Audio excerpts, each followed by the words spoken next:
చంద్రబాబు మాటలు నమ్మి ప్రజలు మోసపోయి కూటమికి అధికారం కట్టబెట్టారని వెంకటగిరి వైసీపీ ఇన్ఛార్జు నెదురుమల్లి రామ్కుమార్ రెడ్డి అన్నారు.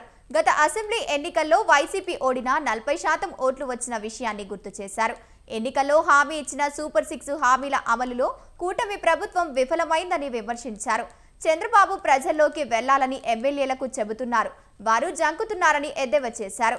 హామీలు నెరవేర్చకపోవడం ప్రజలు నిలదీస్తారని భయం కూటమి ఎమ్మెల్యేల వెంటపడుతోందన్నారు.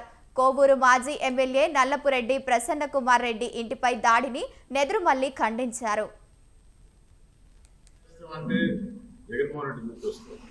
రైతు భరోసా అంటే జగన్మోహన్ రెడ్డి గుర్తొస్తుంది.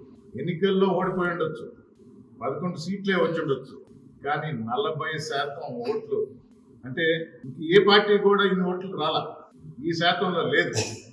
కూటమి 3 పార్టీలు కలిపి 40% కన్నా ఎక్కువ వచ్చినాయి, కానీ విడదీసినప్పుడు ఏ ఒక్క పార్టీకి కూడా 40% కన్నా ఎక్కువ రాలా. అత్యధిక మెజారిటీ వచ్చిన పార్టీ వైఎస్ఆర్ కాంగ్రెస్.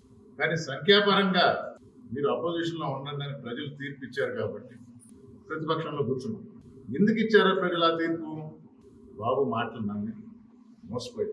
ఇది మేము చెప్పడం కాదు, ఆయన ఇచ్చిన మేనిఫెస్టోలో చూడండి. ఎన్నికై గెలిచిన తర్వాత ఆయన చెప్పే మాటలు వినండి. జగన్మోహన్ రెడ్డి ప్రవేశపెట్టిన పథకాలు ఆగవు, దానికన్నా ఇంకా ఎక్కువ ఇస్తాము అన్నాడు. మీడియా మిత్రులు మీకు కూడా ఆ QR కోడ్ పాస్ ఆన్ చేస్తాం. దానిలో చంద్రబాబు గారి స్పీచ్లు కూడా ఉన్నాయి. ఎలక్షన్ ముందర చెప్పింది, ఎలక్షన్ తర్వాత అంతా మీకు తెలుసు. నేను ఎలక్షన్ క్యాంపెయిన్లో నేను కూడా ఒక జోక్ చెప్పేవాడిని. 14లో నిరుద్యోగ వృత్తి కింద 2000 ఇస్తారని చంద్రబాబు నాయుడు గారు చెప్పారు. ఎన్నికై ముఖ్యమంత్రి అయిన తర్వాత చెత్తపుట్లో పడేశారు. నేతన్న నేస్తం అంటే జగన్మోహన్ రెడ్డి గుర్తొస్తుంది. రైతు భరోసా అంటే జగన్మోహన్ రెడ్డి గుర్తొస్తుంది. ఎన్నికల్లో ఓడిపోయి ఉండొచ్చు,